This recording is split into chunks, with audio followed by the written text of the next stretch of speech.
Hello guys, আসসালামু আলাইকুম। সবাই কেমন আছো তোমরা? আশা করি সবাই অনেক অনেক ভালো আছো। আমিও তোমাদের দয়ায় অনেক ভালো আছি। তো কয়েকদিন আগে অনেক ঠান্ডা লাগছিল, এখন একটু ভালো হয়েছি, সুস্থ হয়েছে আর কি। তো ভালো লাগতেছে না, বসে বসে কি করব ভাবছি। পরে ভাবলাম যে না, একটু শাড়ি পরি আজকে, যেহেতু আজকে শরীরটা ভালো লাগছে। তো ভাই, তো দেখো শাড়ি পরে ফেললাম। এখন ভাবলাম একটু ভিডিও করব, টিকটক ভিডিও।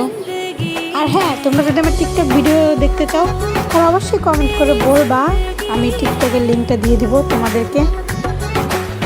পরে আর কি, এই দেখো শাড়ি পরে ফেলছি। আর তোমরা যদি আমার ইউটিউব থেকে ভিডিওটা দেখে থাকো তাহলে অবশ্যই সাবস্ক্রাইব করবা, লাইক দিবা। আর যদি ফেসবুক থেকে দেখে থাকো তাহলে অবশ্যই আমাকে ফলো করবা, আমি তোমাদেরকে ফলো করব। কারণ জানোই তো, সাপোর্ট করলেই তো সাপোর্ট পাওয়া যায়, তাই না? অবশ্যই লাইক সাবস্ক্রাইব করবা যদি ইউটিউব থেকে দেখে থাকো, আর যদি ফেসবুক থেকে দেখে থাকো অবশ্যই ফলো করবা, লাইক করবা। দেখো আমি আমার টিকটক ভিডিও দেখতে চাইলে অবশ্যই বলবা, আমি তোমাদেরকে লিঙ্কটা দিয়ে দেবো। তো সবাই ভালো থাকে, টাটা, বাই বাই, আল্লাহ হাফেজ।